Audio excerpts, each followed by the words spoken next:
Falcons fans, what's up? We are here to introduce you to the Atlanta Falcons 2025 rookie draft class. Tori McElhaney here with me. And Tori, the Falcons have wrapped up day 3 of the NFL draft. They made 2 selections today. It's been a long weekend. It's been an exciting weekend. The defense feels like it's in a very different place.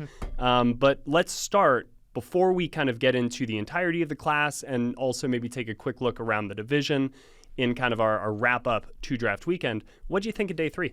I was very interested in day 3. I think that it was actually a very productive day for Atlanta, specifically because of pick 118, Billy Bowen Jr. Yeah. I truly was not – I mean, I'm in the same camp as I think what – area scouts were saying, what Jeff Ulbrich was saying.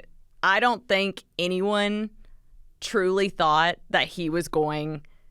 I don't think anyone thought that Bowman was going to be there at 118. That was the prevailing theme of that pick, was that they were shocked that he was going to be there. I mean, the video, which I think people can see this on our social channels, the video of Jeff Ulbrich, not in the war room, but the room next door, banging on the wall when this pick came through because he was so excited about it. I think that he is so, we've said this, I think, on every podcast, but like the energy from Ulbrich has been so palpable this weekend. Well, if you're a defensive coordinator and you just got 4 potential starters that have kind of the ceiling of being full-time starters for your defense very early on in their careers, you do feel pretty good about it. I think that we said it on day 1. We said it again last night when we were talking about Xavier Watts. This is a team, an organization that just took a major step forward defensively because of the picks made. And then, of course, there's Jack Nelson kind of to round out the group. I think that was a very safe, solid pick. You go out and you get an offensive lineman, you build depth along the offensive line. You can always use offensive linemen. There's never a time when you don't need one. So I think collectively day 3 was a little bit surprising because of Billy Bowman Jr. And then the Jack Nelson pick makes a lot of sense. I think when I look at this draft class in totality, this is, I think, has the potential to be one of Terry Fontenot's best. I agree. And it is his smallest. It ties for the fewest number of picks in Falcons history with that 2006 draft class, which our guy DJ Shockley was part of. But shout out DJ. It will be, I think, an impactful one. And that was kind of the theme leading into it, was Terry Fontenot, sitting there on Wednesday saying, yeah, we only have 5 picks, and who knows if we'll add more or not. But like, regardless of how many picks you have to hit on the players that you take, and you need to get impact players. And that was their goal. And time will tell, ultimately. Like, we're in reactive mode, but like, we got to wait a couple of years to really evaluate a draft class. And I think, though, we will look back on it feeling the same way that we do now, which is, okay, you went and got some really proven high-level SEC pass rushers to come in here and, together kind of take on, as James Pierce called it, a mission. And then you added 2 guys on the back end, one of whom will truly be in kind of the back end with the safety in Billy Bowman, or sorry, not Billy Bowman, Xavier Watts. And then Billy Bowman will be the kind of nickel, like inside competing with D'Alford, Clark Phillips, like that type of role. So, and Billy Bowman, it's interesting because I agree, like I didn't expect him to be there either in the 4th round. He's actually a player when we were doing our day 2, like best available prospects that I put down. And I put him down. Did you put him down? I put him down. Okay, well, I thought about putting him down. I may have then put him down again for day 3, or I wrote about it. But he was somebody there. I seriously considered as well. Maybe I wrote Jalen Reed. That's but right. I think I debated between both of those guys. Right. You were smart enough to go with Billy Bowman. I went the wrong direction. But so then when I saw him for the day 3 one, I was like, do I even dare? Like, what's going on here? Yeah. So if him being available, it at first blush is like they doubled up on edge and then they doubled up on safety. But that's not. Again, it's how you're using them. Exactly. Also, like, okay, doubling up on edge. When you're talking about doubling up on edge with Jalen Walker and James Pierce Jr., it's like, Okay, kind of, yeah, sort of. But it's not the same as like Ezraku and James Pierce. Right, exactly. Yeah. They're different mechanics, different type of players, and different builds, different ways that they're going to play. Even though Jeff Ulbrich did say today, we had media availability with Jeff Ulbrich, and he kind of reiterated what he told me earlier in the week, where he's like, I really want Jalen Walker to be able to focus on like one thing, really finding him a home specifically as an edge rusher. And I think like that was very evident in his press conference today, to kind of be like, look, yes, he can do all these things, but they do feel like they're in a good spot with Caden Ellis. They do feel like they're in a good spot with Divine Diablo, Troy Anderson. So that inside linebacker group is an okay spot. Being able to bring Jalen Walker up from here to here, and I know if you're listening, you're like, where is she going? But to take him up a level in terms of his pass rush is only going to pay dividends moving forward, when you potentially could get him moving around and doing more things in the versatile style of which we've known him to be the last year at Georgia. And so he's a completely different player than what James Pierce Jr. is. James Pierce Jr. is a guy who's going to come off the edge and literally go do one thing. Go get the quarterback, beat your guy. Yep. Beat your guy, then get the quarterback. Whatever comes first. Honestly, it's probably beat your guy and then get the quarterback. But that's the deal. And then with Xavier Watts and with Billy Bowman Jr., Xavier Watts is somebody who is going to be kind of this like almost like mirror to Jesse Bates in a way. And obviously his player comp is Jesse Bates. He says he's marveling, or he's taking his game and mimicking it with Jesse Bates. And that's something he said all the time throughout the pre-draft process. So that's his role. That's his niche. And then Billy Bowman Jr., I was talking to Jerry Gray today. Taryn was talking to Jeff Ulbrich this morning, and both of them confirmed, they're like, we're moving him to nickel. They're like, we're going to see what he's most comfortable in. We're going to kind of see. And he's done a little bit of everything for Oklahoma. He's been a 4-year starter there, in the box, in the slot, nickel, safety, like field safety. Like, he's done just about everything at the position, but they really, really valued him at nickel for, one, his speed, his toughness, and I think that is where he could really hone in, find a niche, and I think that's something that was a theme for these picks, especially these 4 defensive guys, is there is a very specific role that this coaching staff wants to carve out for each of them to go and be successful. Yeah, and that's important, and I think, honestly, if anybody hasn't yet, go listen to Jeff Ulbrich's press conference today. Like, yeah, go listen to everything. Go check out all the great video content that when you were saying from here to here, and even though, again, this is an audio medium, unless you're watching on our YouTube channel, I was like, if anybody's seen Terry Fontenot over the last 3 days, they know exactly what you were doing, because this is him. This is where move. He lives right in this range. Yeah. But Ulbrich is very, I think, intent and mindful of exactly how he wants to use these guys. And when you have a player, and I wrote about this a little bit today on Saturday as we record, about Jalen Walker and kind of a player who he has watched closely, who he has a relationship with, in Micah Parsons. And I know that is a weighted comparison to make. And I'm not even necessarily making the comparison, because they are different players. But in kind of talking about that, Ulbrich said, yeah, versatility can be a superpower, but it can also be your kryptonite a little bit. And one of my favorite players as a prospect in like draft history is Isaiah Simmons, coming out of Clemson. Unfortunately, his career just didn't turn out the way that I thought it was going to. And when you have somebody who can do a little bit of everything, you do kind of get that, like, jack of all trades, master of none. That can be a version of your story. So I think it's exactly the right approach for the Falcons to say, yeah, you can do all of that, and that's great that we know one day we can build you out in some of these other skill trees. But to start, we got to kind of focus you in on year one. Here's what we're really going to have you work on. And the benefit and the luxury of having a guy like Divine Diablo and Caden Ellis and Troy Anderson, and even honestly like Leonard Floyd, Braylon Trice, Arnold Ebiketie, the guys that they do have all over the place will allow them to maybe more specifically narrow in Jalen's role. So I think that even though there is some redundancy on paper when you look at the positions these guys play, no, they've added 4 true kind of like pieces to this defense that should have a role day one. Yeah, I agree. And I think it's really interesting if we're just talking about like drafting strategy. And I'll probably write this in a column as we're recapping this specific draft class. But something that I was just thinking off the top of my head is the surprise of what this draft was. And I think the Falcons are a really interesting case study in how the draft ultimately fell and being pleasantly surprised by what you had. And not so obviously, it's no secret they did not think that Jalen Walker was going to be there at number 15. Right, yeah. They didn't think he was going to be there. I think James Pierce Jr. was their guy through and through. They wanted him. They liked him. He's a Jeff Ulbrich type of player, and they fell in love with him and the way his play style.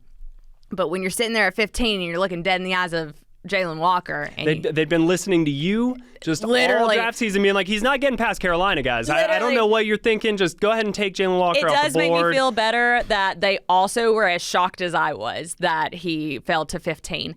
And so he falls to 15 and they're staring at him and they're like, you can't pass this up. You got to go get him. And they go get him and they make do and then they move up and get James Pierce Jr. But then fast forward into like Xavier Watts. You're like, no way this guy's getting out of he's the third best safety on the beast. Like he's literally not falling out of the second round. There's no way. And then there they are. And it's like, we can move up and we can grab him. And you give up, a few picks here and there. You give a future fifth, and you move up to 96, and you get Xavier Watts. And then fast forward again, Billy Bowman Jr. No, Jeff Ulbrich later said, no way he's going to be there at 118. Not a chance. All of a sudden, he's there. You got to get him. And I think that to me was indicative of this entire draft class and how it really was a very random class and how it fell and how teams were valuing certain position groups. And it was very fascinating. But also in the randomness of it, in the like, holy cow, like Jalen Walker's there, let's get him. Like even in that, there is this idea of aggression by Terry Fontenot in the front office. They wanted James Pierce Jr., they went up and got him. They wanted Xavier Watts, and even though they're like, oh, he's falling, we're going to have a chance of getting him, they didn't think that he would fall to 101, so they move up to 96 to get him. So, like, there is this almost like... It's like a game within a game almost. A game within a game of aggressiveness in a random... In a patient mentality. Yeah, it's like choosing your spots. It's picking your moments, all right? Like I don't have the ability to go all in all the time, so I got to pick my hands and fold here and then say, all right, this is the card we're going to play. Right. And I think they did that really well this weekend. I do too, and I think that's why this was such a fun draft. Like for me personally, I think last year I think having to play this role of like explaining to people why the Michael Penix pick at number 8, and that kind of was the dominant conversation of last year. And then last year's draft class not panning out, I think, the way people wanted to in their rookie years. You're not seeing a lot of them on the field. When you were, they were hurt, and you don't get to see Braylon Trice at all. And Ruccaroro's kind of going through an ankle thing. Like, you don't really see Brandon Dorless at all. And Michael Penix, you don't see until the last 3 games of the season. So last year's draft class was a lot of just like, you're just trying to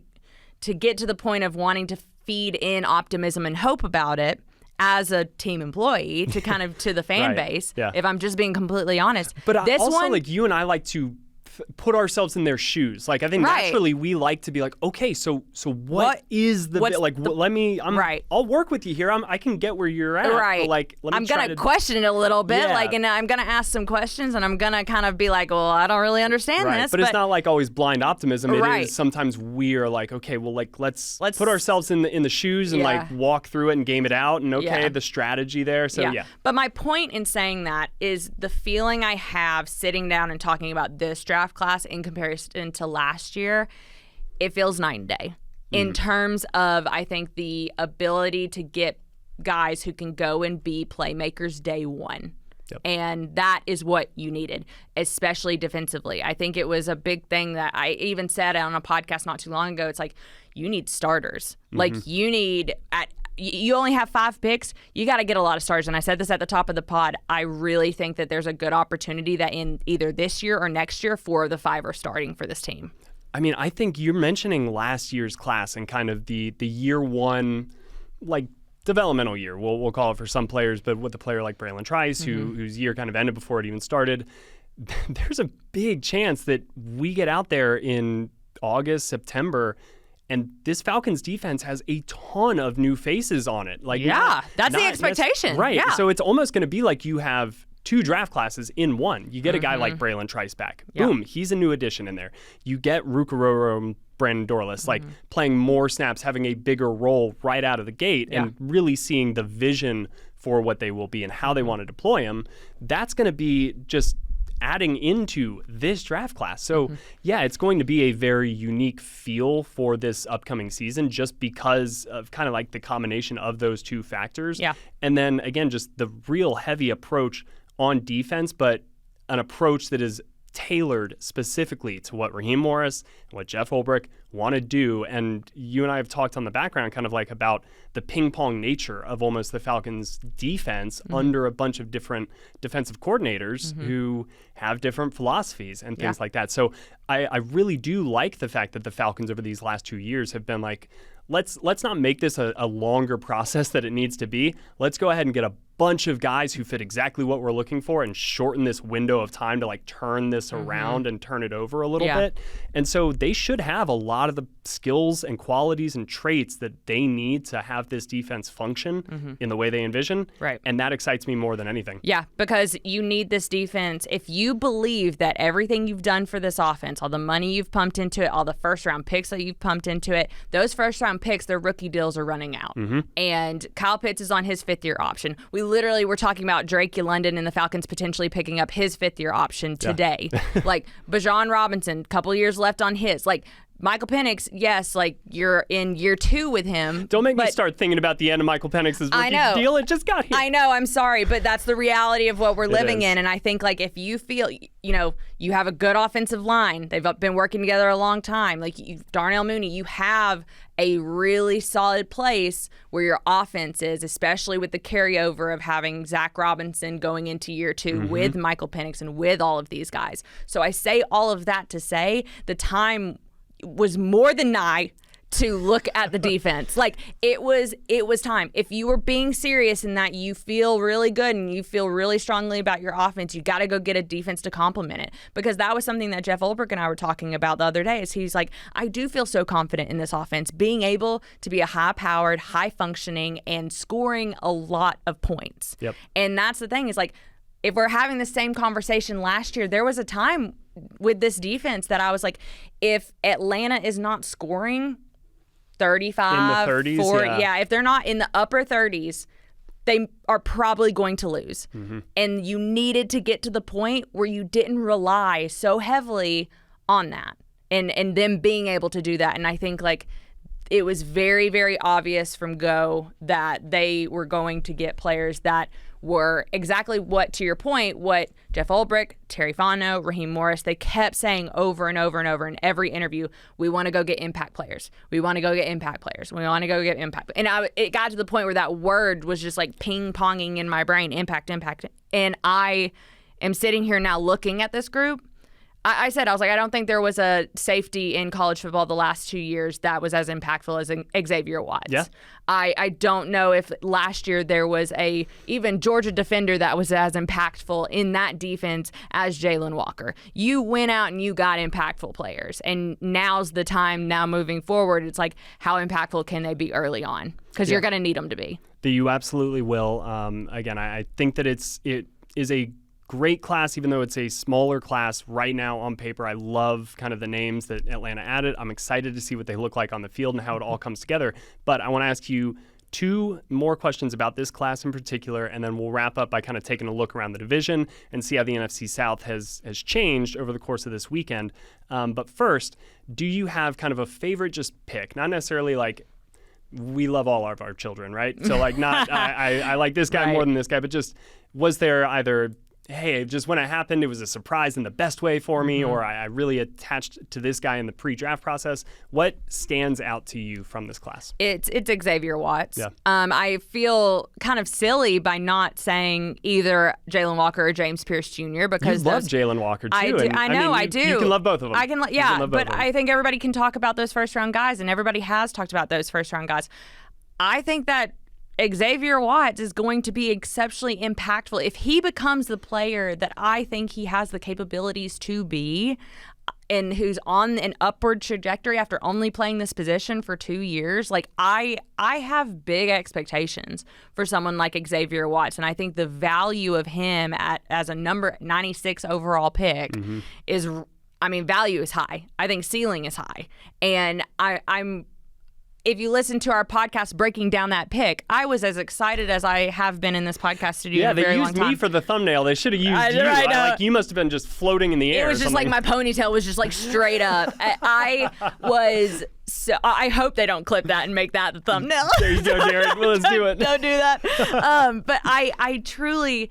He was just he was the type of player that I fell in love with in the pre-draft process. Not that I didn't with Jalen Walker. You knew. Like, I kept saying, I'm not even going to entertain the thought of Jalen Walker because I don't think he's going to be there. Like, and then he was, and it's like, oh, wow, that's fun. Like, that's great. And then to meet Jalen Walker and to meet James Pierce Jr. and to get into their heads and hear their stories, it was fantastic.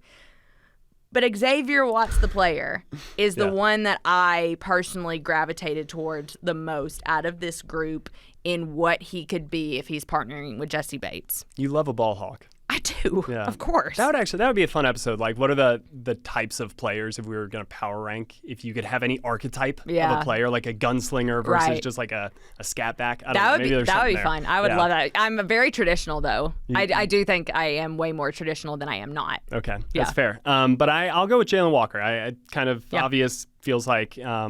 And I have high hopes for James Pierce. I have high hopes for everybody.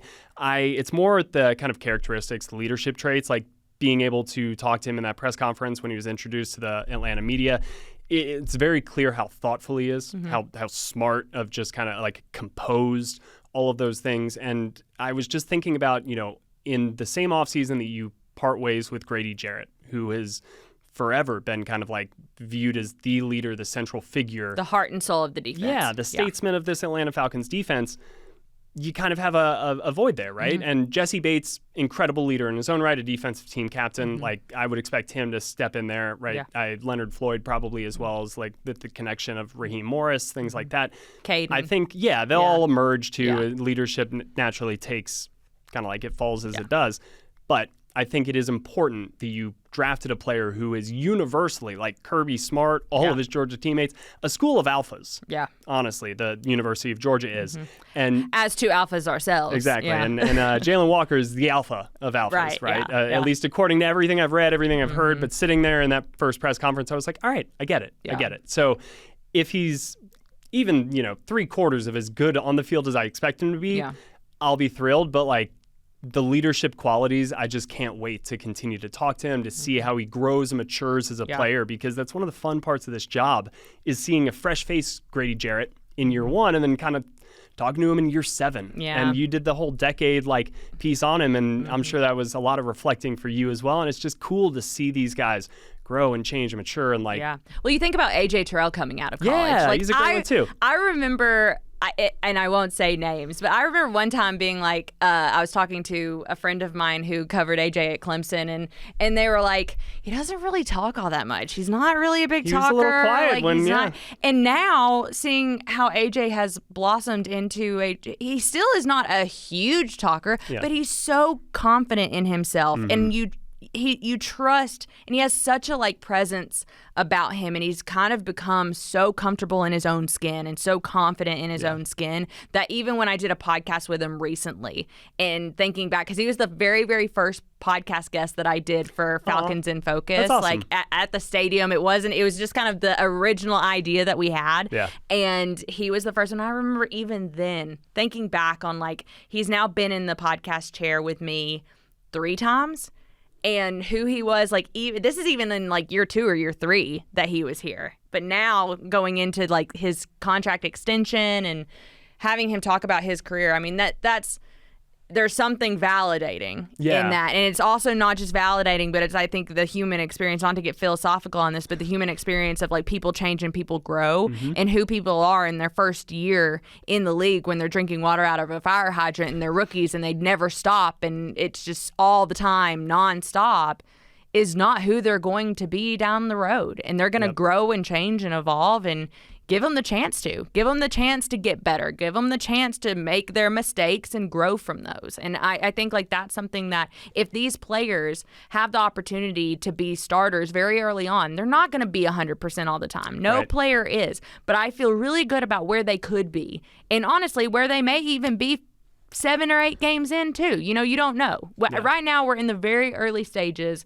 of evaluating these players. We haven't even seen them in a Falcons uniform yet. We haven't even seen them on the practice field yet, even though I can look at James Pierce Jr. and be like, you're a tall dude. Like, you're huge. How do you run a 4.47? But, like, we haven't seen them yet. We don't know what the vision is. We can hear Jeff Ulbrich talk about what he would like to do with these guys. Maybe that changes. Maybe that evolves very early on. We don't know. I think, ultimately, there is optimism about this draft class and the impact they can make.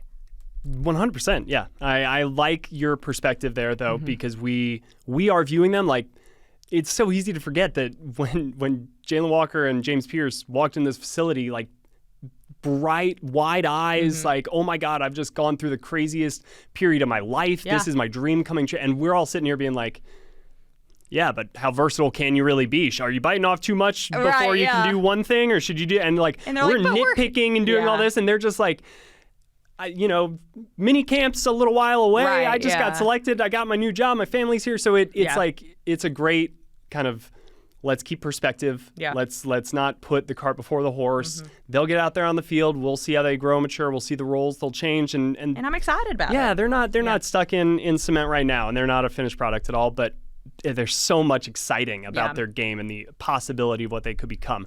So let me ask you, after the draft, free agency, the waves have come and gone. There will be a small mini wave, as there usually is after free agency. But what else is left for the Falcons to do with their roster? So I think that 1A is Kirk Cousins. He's going to continue to be the elephant in the room until he's not. And whatever that means. And I think that seeing how the quarterback market shook out from the draft is going to make some other dominoes across the league fall. I think that 100%. There is going to be some quarterback movement, some quarterback conversations probably in the next week or two, especially when you get closer to that June 1 cutoff date. So that's 1A. Yeah. Kirk Cousins. And we'll be keeping track of that, monitoring it. So yeah. Kirk Cousins watch it's going to be a thing until it's not a thing. So that's 1A. I do think just kind of looking at the scope of what the Falcons need, I do want to see them bring in a little competition for Ryan Neusel at center. I know I've said this a couple times over the podcast the last couple of days. I didn't think it was absolutely necessary that they drafted a center, but let's see kind of some guys that they get off the UDFA market that bring in and who can kind of push Ryan Neusel a little bit. It's like you need someone in there. You can't just kind of give the guy no player, whether it's Drake London, Bijan Robinson, Michael Penix, like you got to have a little bit of that pushing mentality. Every single coach wants to create competition, right? Right. And that's what you do this for. So I would really like to see them go, and maybe that's a veteran somewhere that may still be out and about, roaming around, or someone off of a practice squad. So center is kind of a little bit of a question mark, a ... for me. Yeah. I also think that if there are some big-time D tackles out there, if there are some big-body D tackles that are coming off of they're still on the free agency market or they're UDFA, who could... Who's this year's Eddie Goldman? Right, yeah. Right? Who's this big-body defensive lineman that can come in and eat up space in the middle and be a rotational player if and when needed? Those are the two areas. Again, it's funny. The guys like right across from each other. Literally, it's right in the middle of the line of scrimmage is where I'm looking in terms of this roster. You want a package deal? I do. I think it makes a lot of sense. And it's kind of as day 3 was going along and everybody was like, who should we still take? Like, who's on the board? I was kind of defaulting to some of those same things because when you're looking at the roster, you're like, all right, if I was going to pick and choose and plug, here, and here, the one I will say in addition to those two would be wide receiver. Right, yeah. It was kind of the other spot that I thought the Falcons could maybe target in the 7th round there. There were some interesting players, but they chose not to. Of the positions, though, like center, a big, more run-stuffing tackle, and a 3rd/4th receiver, those, you can find those. Yes. I think the Falcons will be able to add those as the summer ticks along, spring turns into summer, whatever. So, yeah, if those are your kind of needs coming out of the draft, I'll take it. You're sitting pretty. I'll take it, especially considering how many defensive needs we have talked about over crazy and how over they've again. Gotten here from where they were in the offseason. Yeah, right? very beginning of the offseason. Because remember, I think I even said a podcast very early on, and we kind of you kind of gave me a look. I remember this because I was like, there may be 7 or 8 starters that the Falcons are looking to get like defensively, and I think I said maybe I said 6 or 7, not 7 or 8, and here we are now. At the end of the draft, and it's like, to your point, there's going to be a lot of new faces and a lot of new rotations and a lot of new groupings, and I'm very excited to see kind of what everything pans out to be. Cool. Well, let's go ahead and wrap up today's podcast with a quick look around the division. The Panthers made 7 picks. I believe the first-round pick, Tet McMillan, out wide receiver, a bit of a surprise for everybody, but then they did double up on the defense side of the ball with a pair of edges, Nick Skorton and Princely Umanmielen. There you go. I don't know. Did he stick the landing, judges? Okay. It was silent. They also got our Georgia boy, Trevor Etienne, Lathan Ransom out of Ohio State, Cam Jackson, defensive tackle out of Florida, Mitchell Evans out of Notre Dame, tight end, and then they wrapped it up in the 6th round with Jimmy Horn Jr.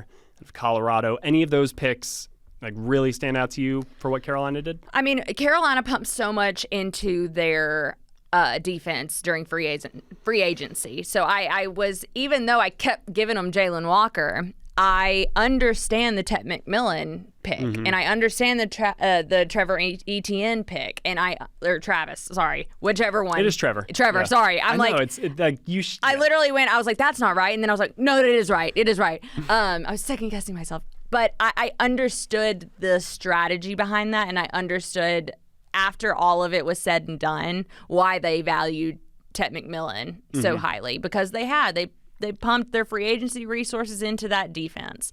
A lot of free agency resources into that defense. That defense, I think, has fundamentally changed. Yes. So you needed someone who can move the needle for you offensively, and I think they went out and got the guy. Yeah, and it's interesting to me that he was comped so often to Drake London during the pre-draft process, and it's like the Panthers have just watched Drake London just tear them up and do great things for the last 3 years, and they were like, we'll take one of those, please. What's that table over there eating? Man, that looks good. Can I get one of those? Right, yeah. So and also his size, if your quarterback is smaller, Drew Brees had a lot of tall wide receivers. I'm sure that helps, just being able to lob it up there. So that is what the Panthers did. Are you feeling better or worse about the Panthers at this point, or the same? I feel probably hard to feel worse. Honestly, I just feel like the Panthers are really going to take a step and be more competitive in 2025, because I really liked the Bobby Brown the third pickup, extending J.C. Horn. Like, they went and got, I think, a pair of edge rusher or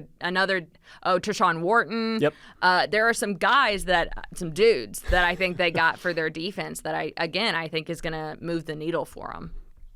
I agree. They were one of the fun kind of stories late in the year, right? So it would be all right if the Panthers kind of do well. Let's have them take a step forward, and the Bucs and the Saints can just stay at the bottom. New era. Speaking of the Saints, though, they made, let's see, what was that? 8 selections.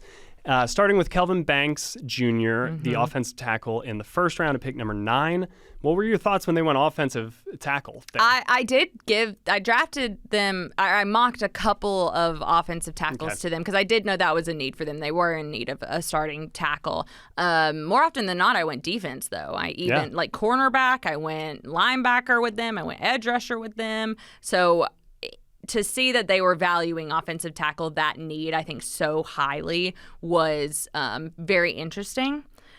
What's more interesting about the Saints, though, second-round pick, is their second-round pick. Yep, Tyler Shuck out of Louisville, quarterback. Everybody, when the Derek Carr kind of reports started coming out, the Saints were talked about as a Shador team. Right. Maybe they didn't do it in the first round; they waited until the second round. What do you think about Tyler Shuck? I'm so interested to see what shakes out with the quarterback situation with the Saints. It's a weird one. That quarterback room is fascinating. You can kind of joke about how some quarterback rooms, like you can talk about the Browns, who did get Shedeur Sanders, and they got Joe Flacco, and they got Kenny Pickett. Or like the Seahawks, the Seahawks. That tweet came out before they traded Sam Howell back to the Vikings. Right. Yeah, like there are some interesting like groupings of quarterbacks across the league, and the Saints are one of the weirder ones. And what happens if Derek Carr isn't 100% in 2025? Who are you going to run out there? Like, do you run out Taylor? Do you run out Spencer Rattler? Like, I don't know. And I'm glad I don't have to make any decisions on that, because that whole situation seems really kind of up the creek without a paddle. Nice. That's kind of how I feel about it, that quarterback situation. Well, they've gotten out of the creek, they've found their banks, and now they can move forward with the offensive line. You're looking at me like you're ready to just end this podcast. I was going back home. and forth between like just booing on the spot or like throwing my computer. It went back and forth. I did neither. I kept it together. This is a very regular occurrence in the workplace, so I am totally normal and cool with this, and we'll take it in stride. Moving on, Vernon Broughton, the defensive tackle out of Texas, was their third-round pick. Jonas Sanker, safety out of Virginia, another third-round pick for them. Danny Strutzman, Oklahoma linebacker. A lot of Oklahoma defenders kind of in this cycle. Notre Dame, like good solid, like big school defensive players. I always like to see that. Quincy Riley, cornerback out of Louisville. Devin Neal, running back Kansas. Malaki Mataveo. Yep. Pretty sure I nailed that one. Yep. Tight end UCLA, and Fadil Diggs wrapping it up in the 7th round, the edge out of Syracuse, who was somebody like I kind of kept looking at, just going through the mock drafts in the 7th round for the Falcons. So did the Saints move the needle in any way for you with kind of their offensive tackle selection in the 1st round? No, because I think they have bigger issues than offensive tackle. I agree. I think they have bigger fish to fry, and I don't know what's going to happen with them. So the needle didn't. I mean, I can't say that it got like worse. Like, like I can't say that it dipped, but I don't think it moved for me at all. Yeah, I gotcha. I feel the exact same way. So moving on to Tampa Bay, who won the NFC South last year. They went with Emeka Egbuka in the 1st round. Again, a kind of a surprise wide receiver pick for the Bucs. He's somebody who's constantly kind of comped to Chris Godwin. Right. So now you got just a couple of them. Hey, they're kind of just trying to outscore people at this point. Like they're just like, we feel good about Baker, Mike Evans, Chris Godwin. Now you have a third option, which like he's a good third receiver. He is. The fact that your third receiver is a number but also a number 19 overall 1st round pick is kind of like bananas. But like when you have Mike Green, when you have Mike Evans, and then you have Chris Godwin out there, it's kind of like, well, dang, like. Yeah, but I'm looking. Didn't they draft last year McMillan out of Washington? Did they? So don't they have? I'm trying to. The internet here has been spotty all weekend, and that it's is not one working thing for that me. is. We've all been working so hard. There's so many people in Flowery Branch that the Wi-Fi is like. All right, but I got their roster pulled up. Let's see, wide receiver. Jalen McMillan. They drafted him last year. So they are just like draft picks at wide receiver. Yeah. You can't blame them, but it feels like there's a logjam a little bit at that position. Well, it's like with the same conversation that you always have with the Falcons. When you have Kyle Pitts, Drake London, Bijan Robinson, Tyler Algier, Darnell Mooney, like you have so many offensive weapons. How can you possibly make all of them happy? How can you possibly get the ball in all of their hands? And the truth is you can't. You can't. The truth is it's like you have to hope that like egos don't stand in the way, because then there's like if they do, then you got guys being pissed that they're not getting the ball and they're not potentially going to get paid their next contract. But I think like that's not been a problem here in Atlanta. It'll be interesting to see kind of what happens with the Bucs moving forward. They're a lethal offense though. They have been, I think, for a while. Ever since Baker Mayfield has really dug his heels down in that offense, they've been really good. Yeah. And they're hard to stop. I think they just got harder to stop, but I don't know if they did anything to shore up like certain positions' future. Like that was the big thing with me, is why I kept going Jahad Campbell to them, linebacker out of Alabama at 19. was because Levante David is not getting any younger. He's been not getting any younger for like 7 years. Right. And I think at a certain point, you got to start thinking about, okay, like what is the kind of second wave of your defense look like? And what does it look like when some of these guys who are aging out? And what do you do next? So I think it's interesting. It's an interesting strategy, and we'll kind of see where those holes are for the Bucs. Yeah, but it's kind of like, what was that space for improvement? If you were already an A minus, like to go to an A is like a small jump as opposed to a C plus to a B plus. Right. When you already have Mike Evans, when you already have Chris Godwin, when you already have like McMillan. Yeah. What's the opportunity cost for another position to get better? Right. To make an incremental gain for a fourth receiver. Yeah. That's I'm with you on that. It's interesting, but they have Cade Otton too. Right. And plus Baker Mayfield, noted dual threat quarterback. He's got to get his touches. Got to design some bootlegs for him. Right. They went defense, though. The next 4 picks doubled up at corner. Benjamin Morrison out of Notre Dame. A lot of people, some mocked him to the Falcons, tied him to the Falcons.